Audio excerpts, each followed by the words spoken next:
New Thought Media Network is proud to present New Thought's Roots and Branches with Reverend Dr. Ruth Miller. Join us every Tuesday at 4 p.m. Mountain Time. Tune in live or watch anytime on our YouTube channel. Discover the rich history of New Thought and its impact on modern spirituality. Join Reverend Dr. Ruth Miller as she shares insights, stories, and teachings that inspire and uplift. Experience deep insights and transformative teachings that connect you to the roots of New Thought. Visit our YouTube channel to catch up on past episodes and join us live every Tuesday at 4 p.m. Connect with us and be part of the journey.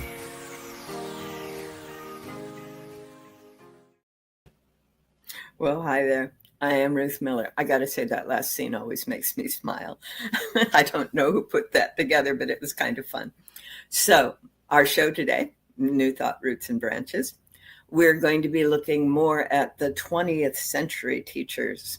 When we first started, we were looking at those ancient roots dating back 2000 BC and that period, all the way up into the next couple of shows where we looked in Europe and then the early 19th century with American discoveries of this marvelous, marvelous way of thinking and being that we call New Thought.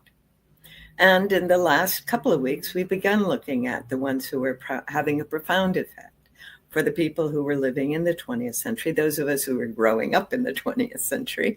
And, last week we talked about Ernest Holmes. Well, this week, we're going to talk about Eric Butterworth. And if you look on the chart of where people have been in the history of New Thought, we will see he is very much down there in the bottom center, stuck in there under unity, because Charles Fillmore was a very important part of his understanding of what this is all about, unity in general. And in the next chart, we will see that he's not even on the chart. He didn't create an institution, and virtually all of the people on this chart are actually creating centers and ministries and foundations. What Eric did was really, really do ministry very well, pulpit ministry. That's what he was about. And then he took the ideas that he was speaking of in his pulpit and in his classes, and he created books for the mid-20th century reader. He started writing in the 60s, wrote through the 80s, and was pretty much as relevant as one could hope to be. Let's look at his picture. We get to see him soon after World War II when he was first ordained in that very first black and white. And in the second one of his PR pictures, that's him at Unity Village. You can see the tower there next to him. He was a very, very beloved presence in Unity. He was the voice of Unity for many, many, many people. His ability to express unity concepts in a way that really worked for the mid-20th century mind was just absolutely, almost venerated, really. And then we get to see him later in life in those last years after he's officially retired, but is still working. And we will get to see some of the things that happened as he continued in his work. In the next slide, we get to see a little bit about how he started out. It turns out that Butterworth was born in Canada to British parents. So he's another one. We have Emmett Fox and Thomas Troward. And, so the British influence is very much part of the New Thought movement in America. His family did spend a year in England while he was very young because his mother was helping with the family hotel. But they came back to the States. They came back to Canada and ended up in the States in 1923 in the Los Angeles area. And basically, he spent his whole growing up in the Los Angeles area, 4 or 5 different addresses, renting houses here and there, which tells me that perhaps his family was not as well off as he might have liked. And that probably was part of why he could speak as clearly as he did to people who were wrestling with their sense of well-being. He was a good California student. He attended the free community college, the junior college in Compton. I'm sure it was very different in the 30s from what it has been in the last 50 years or so.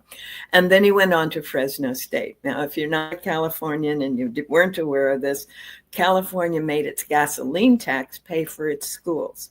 So community college is tuition free. The fees are pretty significant. You got to pay for your textbooks, but you can go to college without having to pay those exorbitant prices. And then the state colleges aren't much more. So many of us, and I am one of them, who grew up or was able to attend school as a resident in California. I didn't grow up in California, but I spent some years there. Were able to take advantage of a really fine education system without a whole lot of money. So this tells us that very early on, this young man had figured out how to work the system to continue to improve himself and his life. Well, if we look at the next slide, we can see part of the reason why. It turns out his mother was ordained in Unity in 1935. So he was already getting these ideas as a teenager. He went on to Ohio, to the Capital University in Columbus, as a music student from 1937 to 38, which is fascinating because the harmony, one learns in music, the discipline, the rhythms, all definitely affected his later work and the idea of being a performer. He went from there to Unity Village, and I've sometimes wondered if his willingness to go spend a year studying music was mostly because he was waiting to get into Unity Village as a student. And he did stay at Unity Village for 2 years, not quite enough to finish his degree, but the war was happening. And he did have a bachelor's degree, which qualified him to become an officer. So in 41, he got married and immediately joined the military as at the officer candidate school, and then as a lieutenant, and he served in the medical corps. So he was an Army Medical Corps officer through the rest of the war. And then, because of his work in the Unity training, he often serves kind of informally as a chaplain in the units that he was working in. So a lieutenant in the Army, okay, so that's he never really went up in ranks. He stayed in those early young junior ranks during the war because he was serving these auxiliary positions, which tells me he was a conscientious objector. He was saying, I will serve my country, I will help people as I can, but I'm not picking up a rifle to shoot anyone, which again tells us a lot about this young man being very aware from very early on. At the end of the war, he went back to Unity Village and he was able to complete his training as a Unity minister. That brings us to the next slide, where we get to see how his ministry unfolds. So one of the things about being a Unity minister is after you complete the training, you do a year as an intern, and often it's called an associate. And he was the associate at the Unity Society in Kansas City, which is different from the temple, the Unity Temple in Kansas City, but it was very popular. People would often, hundreds of people would show up for his lectures. And so he went from there to Pittsburgh, where he and the woman he had married when he went on, when he joined the military, were working as co-ministers for a year. And I'm thinking that might have been an interim position because it was only for a year. And then he went to Rockford, Illinois. And I have to laugh because 1948 is the year that my aunt entered college at Rockford College, and my grandmother, her mother, became dean of Rockford College, and my grandmother stayed there till 62. So that's kind of fun. It's a nice family link. And I have to wonder sometimes if Eric Butterworth and Mrs. Thera Lindsay ever got together. Wouldn't that be a trip? I do know she studied a lot of New Thought. I figured that out later when I was remembering the titles of the books on her shelf. But well, she didn't share that explicitly with me, just lived it. And I think maybe that's the most important thing, don't you? So along about 1950, after a couple of years at Rockford, he was invited to Detroit, where they were building a new congregation. They could see that this man had the capacity to build. And Detroit at that time, I mean, that was the highlight, wasn't it, of middle America, buying cars, being wealthy, feeling like we could make things happen. And he embodied that energy and embodied that idea and brought the spiritual into it. So it wasn't just madmen, right, as Madison Avenue. It was a spiritual experience to be prosperous. And it was all woven together, which is very much in alignment with American Puritan thought, that when one is spiritually in harmony, prosperity becomes one's experience. And that was what Eric embodied in that Detroit setting in the 1950s. And they built the Detroit Unity Temple, which at the time was the largest unity structure anywhere on the planet and would often have as many as 2,000 people attending. Well, he did such a good job that when the Unity Church in New York was looking for a minister, they knew where to go. And so he moved into New York City and actually was living on Manhattan for a little while, but moved out to the suburbs not too long. But what was really cool is that was when he launched his worldwide ministry. And he did that in two ways. He started collecting his sermons and his classes into books. And the first one was written as he was arriving in New York. It was published right away as Unity, Quest for Truth. Unity, A Quest for Truth in 1961. And he got on the radio at CBS, an international broadcasting company, and stayed on that radio for quite a while. At least, I think it was on the order of 12 years until 1972, if I remember correctly. So he was there. He was working as a pulpit minister. He was getting the word out. He was being published. He was being visible on the radio. And in 1988, Oprah discovered his book, Discover the Power Within You. Okay. Now, he had written a book before called The Power Within You, but this was Discover the Power Within You. Oprah found it. And as she said, this book changed my perspective on life and religion. Eric Butterworth teaches that God isn't up there. Now, Oprah Winfrey, if you don't know this, grew up in rural, deep South, got herself a job on the local radio station when affirmative action started to kick in, and was our Black person on the station for a number of years. And she worked her way up slowly but steadily, finally made it to mainstream in Chicago, Illinois.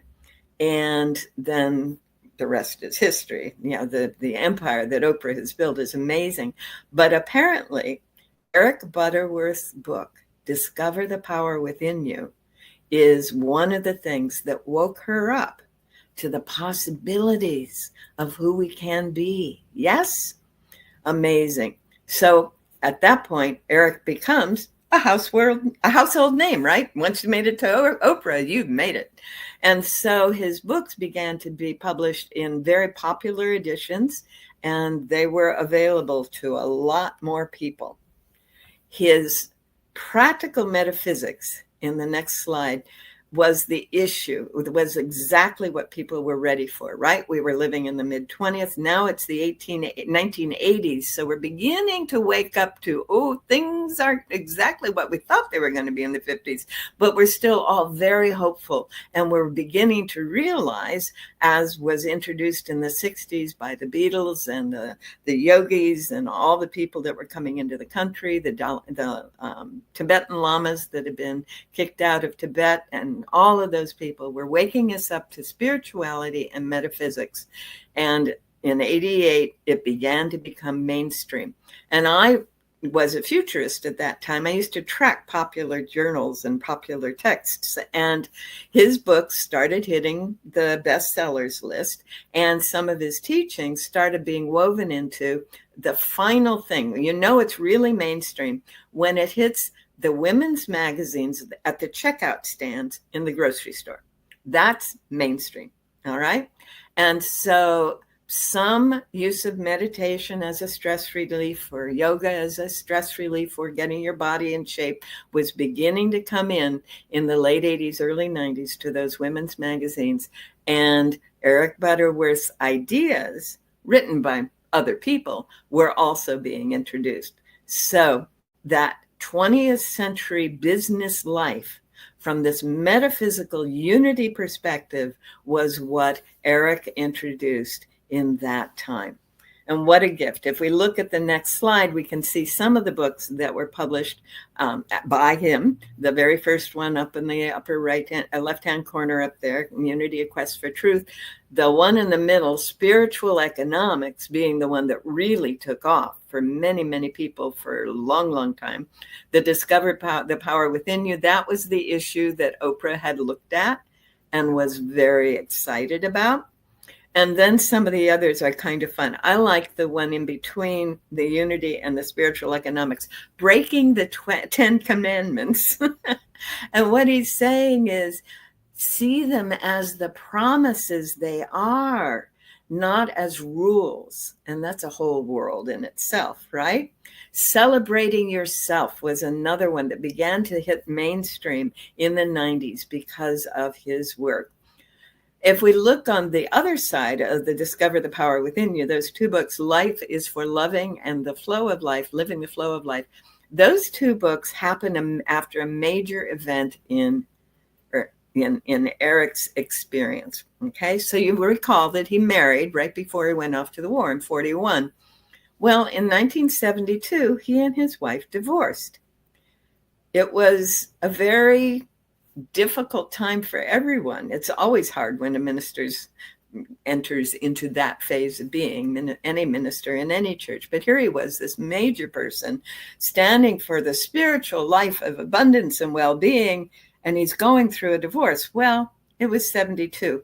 And I have to say, almost everyone that I know went through divorces in the 70s, especially if they were in the academic world or working with psychotherapists. I'm not going to say that the therapists were causing it, but as people woke up to the reasons they married and the nature of their marriage compared to who they knew themselves to be now, they were realizing, wait a minute, this is not in alignment.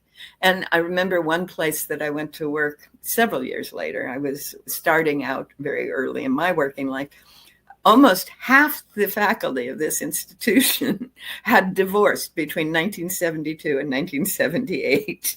And about a third of them were married to other members of the faculty now. So it was a very interesting environment. But 72, Butterworth had a divorce. And Catherine and he, who had actually co-ministered many times, went their separate ways. And not very long after, still in 72, he married a woman named Olga. And Olga was the love of his life. There is no question about it. And that was when the book Life is for Loving came out. Eric realized that the nature of the divine is not just as a provider, supporter, sustainer, and the truth of all being, but the nature of the divine is present in us as love and loving. And the next book flowed from that, literally, the flow of life. And finally, in that series is that last book up there in the corner where, he didn't stop writing, but that one was a particularly powerful experience too.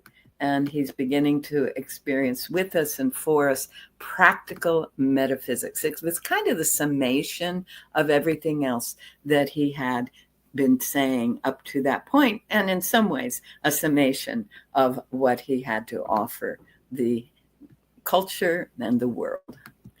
So in the next slide, we're going to start talking about some of the things that he said in these marvelous books. And they really were marvelous because, as you'll see, his language is so clear, and yet he uses vocabulary so well. So within you is a limitless, unborn potential of creativity and substance. And the present experience can be your great opportunity to give birth to it.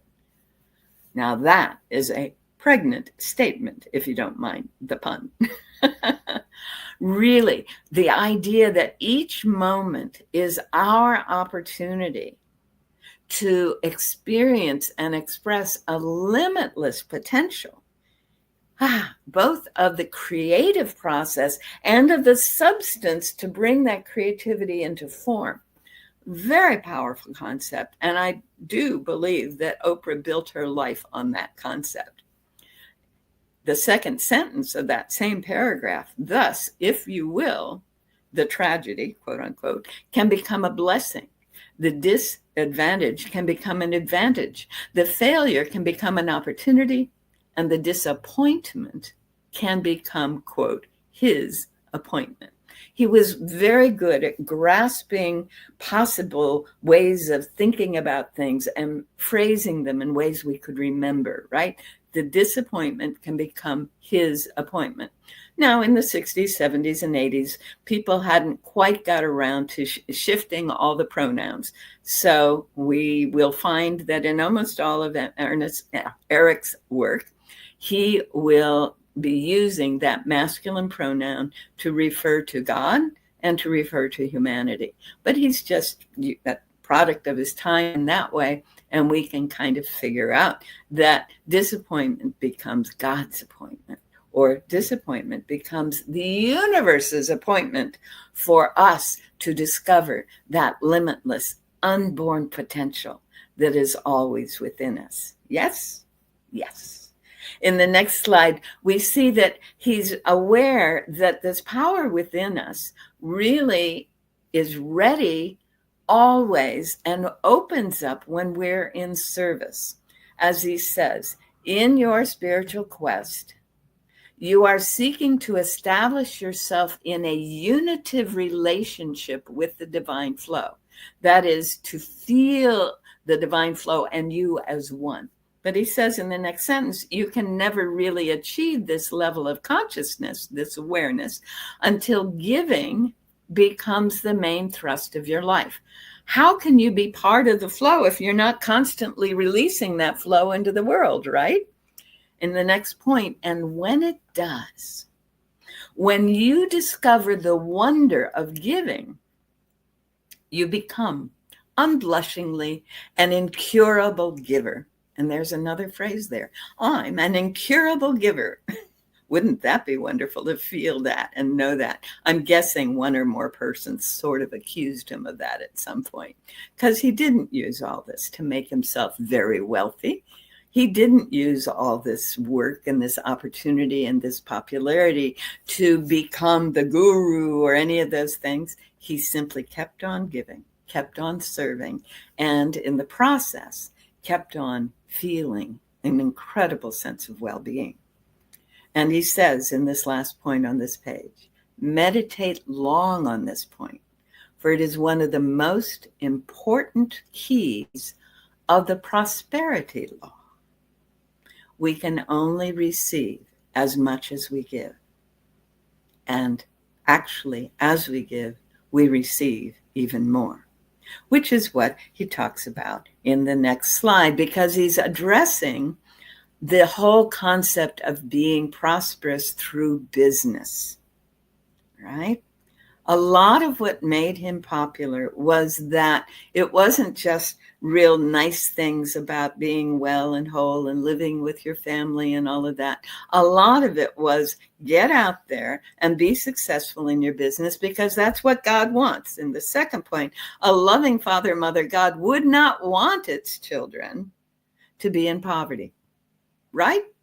There is no time, in no way. And Emma taught this, and he learned it from Emma's work through the Fillmores, through Unity, that God would ever grant poverty. That is not the way the Spirit works. The Spirit cannot experience or know lack. It's not possible.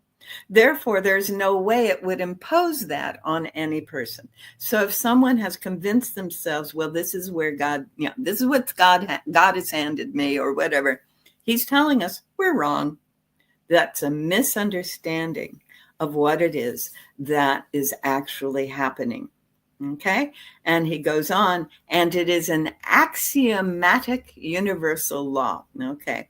This tells us he actually studied this stuff. It's an axiom of the universe. I can take it and build on it. That's what an axiom is. I can take this as a foundation, as a fundamental idea, and I can build on it. And the universal laws are built on this, that prosperity will occur when we put spiritual practices into business, whatever our business is, whether it's the business of ministry, and there is some business even in ministry, or the business of art, or the business of tailoring, or the business of engineering brand new technical devices. It doesn't matter. When we put the spiritual practices into that,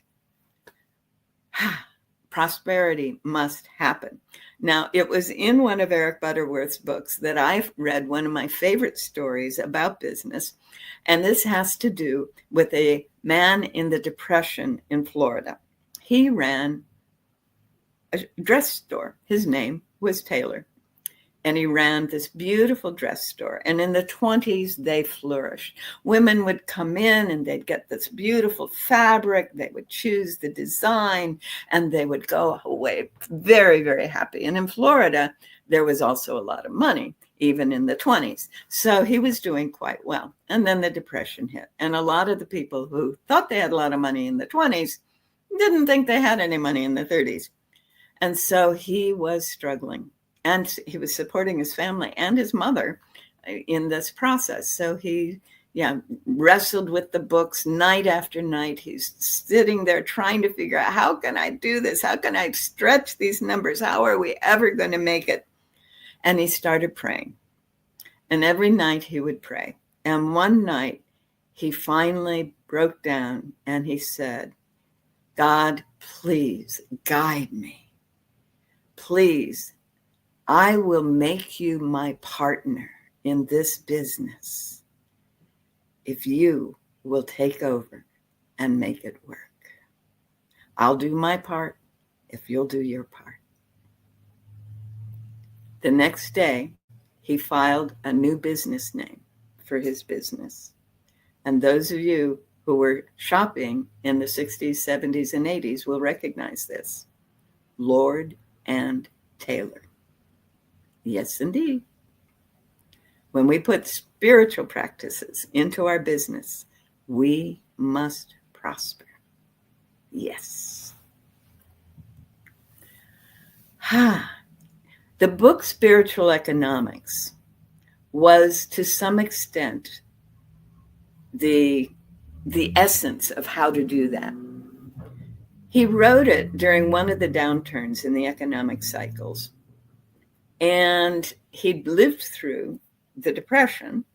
He was a young kid. Remember, he went to college in 37, right? Went to, finished, went on to music school in 37, 38. Where was he finding money for all of this? This was the Depression, right? Went on to study at Unity. So he understood that what appeared to be an economic downturn out there didn't have to be an economic downturn for an individual. And his book, Spiritual Economics, was the book that woke people up out of the trance of that particular recession.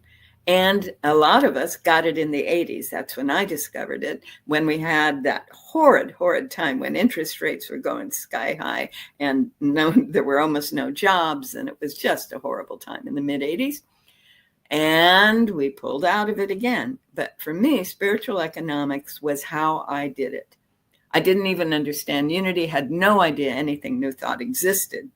But in my world, it was clear that what he was saying was we need to allow the divine to work through us rather than react to what the environment is telling us. Big difference. And in fact, as I was healing my body during that time, I used his book along with a bunch of other things. Then I discovered New Thought and realized, oh my goodness, this is part of that. And in the 90s, then I was able to move into the ministry in the New Thought world. Thank you, Eric Butterworth. along with all those other people. Oh, like Emmett Fox and a few others. But as we realize that there is no way that a universe that is centered in love would ever deliver poverty or ever make it so that it wasn't possible to feel totally well and whole and prosperous. I mean, that's when we feel loved and loving, right? When we know everything is fine. And one of the points that he makes is if you want to experience that sense of prosperity, you need to share. So there was a time in my life where I never knew where the next $50 was coming from. I wasn't hireable. I wasn't well enough to work for anybody else. And I had 2 kids. Oh my goodness. So I began to apply some of the things that Eric was suggesting. Anything that I could imagine giving a value, being of value to anyone else, I started giving it. And if I had, it didn't matter whether it was clothing or household goods or some service I could render, I made it a point to give it away. And I began to receive. Funny thing about that, kind of like nature abhors a vacuum. You empty the space, something comes in. And then I started doing a very interesting thing that isn't quite built into spiritual economics, but it worked for me. And that is, I kept a little one of these little spiral books, right, that you could stick in a pocket or a purse. And every time I received anything of any kind, whether it was someone offering me a bit of a cookie, right, or whether it was money or whether it was a service they provided, I wrote that down. And every time I gave anything away, whether it was a service or a cookie or anything else, I wrote that down.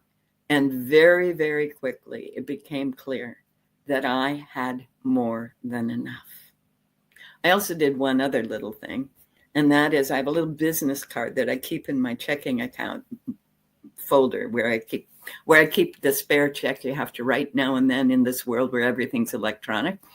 And it has my account numbers on it. And on the back, it says, all my accounts have a divine surplus. We're living as spiritual beings, totally in attunement with that unitive flow, that beingness that we call the divine. And all the ways we can help ourselves see it and feel it become our norm, our practice in how we live and work. And then we can be of more service in the world, and we can feel prosperous, and we can know that everything we could ever need or want is totally supplied in every moment. That's spiritual economics. The next step after a good home economics class. And that's a whole nother story. Maybe we'll talk about that another time. Yes? So in the next slide, we see what he called the high watch. The high watch, which is a term Emma Hopkins introduced. And she, in fact, at the end of her life, called the Hopkins Associations the High Watch Fellowship. And she says, keep the high watch, keep yourself elevated in any situation. And Eric Butterworth tells us, believe that you are always in the presence of limitless substance, which you form and shape and release through your faith. Limitless substance, all that is, the whole quantum universe, all that is available and constantly taking form, the form of everything we're using, the TV or the computer you're looking at, the cup with the water, the chair, the clothing, the body. That is universal substance, and it is limitless. It is spirit substance. It is the quantum field. Believe that you're always in this flow, in this presence. And it is being shaped and formed by your thought processes, by your feelings. And it is released as you trust, because you have the faith to know that everything you could ever need or want is always present. And so the second point, keep the high watch of truth. The high watch of truth. That is, maintain your awareness in the truth of what truly is rather than the appearances, right? Now, if you've been trained as a religious science practitioner, science of mind practitioner, or at a CSL, you may have been trained, probably were trained, to be in a space during a meeting or a service or a group process and hold the space, hold the high watch. You've been asked to be in that space of truth, knowing the truth, knowing that limitless abundance, limitless love, limitless wisdom and guidance and ease and grace is fully present here and now, regardless of whatever seems to be going on. And what begins to happen is what's going on reinforces that and reinforces that. And that is keeping the high watch, okay? And then he says, by knowing that wherever you are and whatever you experience, you are an inlet and may become an outlet for the flow of God's substance in every situation. One of the things that I learned to do as I began to go into pulpit ministry and be up there in the pulpit, right, was to be up in front of the congregation and to open myself for spirit to flow through me, to be exactly, spirit to be, doesn't matter who I am, spirit to be exactly what those people in that congregation, in that moment, are ready to hear, are ready to receive, are ready to experience, because we know we're always open. We just have to be aware of it, right? And so I opened myself for that flow of spirit. I would feel that. I still do every time I get in front of a congregation. Allow spirit to do the talking. My job was to be very clear about what I could say and have all the information at hand so that spirit could go pick that and that and that and that and make that message come out that way for that person and that way for that person and this way, so that the whole would feel complete and whole. This is the high watch that we're all invited to be in at any given time. And Eric understood that. That's why it was so effective as a pulpit minister. And he also understood that we can each do it in our own personal lives, which is how we begin to experience more and more well-being and prosperity in every aspect. We are an inlet and outlet for that substance, that flow that continues always. Now, flow of God's substance actually has a scientific base. So I'm going to slip off a little bit from Merrick Butterworth and give you a little support for this idea, okay? In the 1970s, a man received the Nobel Prize in Chemistry for a concept that he called dissipative structures.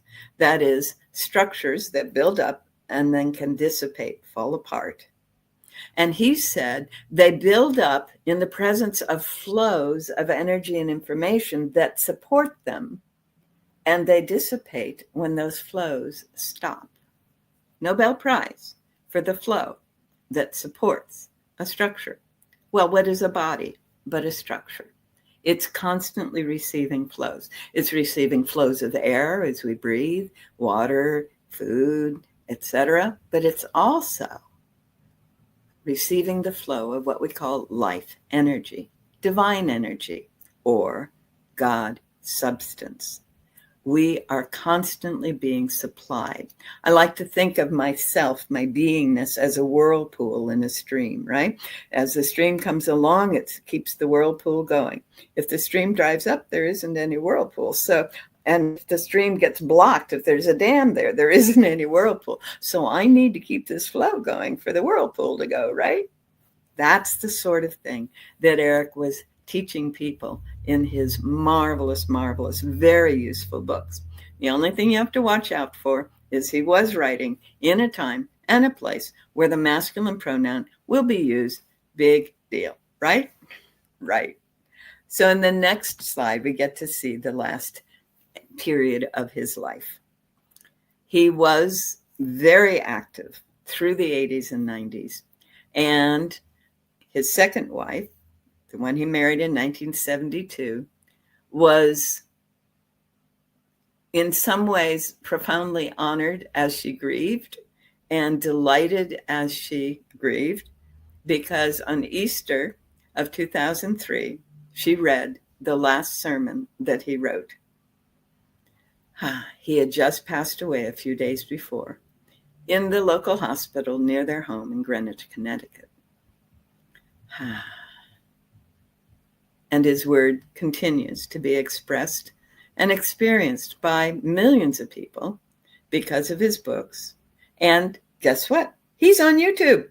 A lot of people have managed to find old videos, old interviews, like the one on Oprah, and they found recordings and they've put them to, still backgrounds or slightly moving backgrounds, so you can watch and listen to Eric Butterworth and his teachings in the 21st century, as you get to see how his practical metaphysics applies in all areas of life, particularly in the area that requires that we realize the power in any circumstance.